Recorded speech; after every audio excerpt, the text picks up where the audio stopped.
Hello everyone, my name is Dr. Varnaka. Welcome to my YouTube channel. In today's video, we will learn how to practice Parsvottanasana. This asana stretches your legs, it improves digestion, avoids constipation, and also it improves balance and posture. To practice from standing sthiti, separate your legs 3 to 4 feet apart. Interlock your hands at the back. Exhale and bend down to the right and try to touch your forehead to your right knee. If not, maintain wherever you can. Inhale and come up. Exhale and bend to the left. Try to touch your forehead to the left knee. Maintain with normal breathing.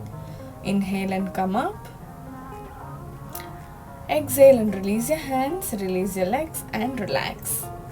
If you found this video useful, like, comment and share and subscribe to my channel.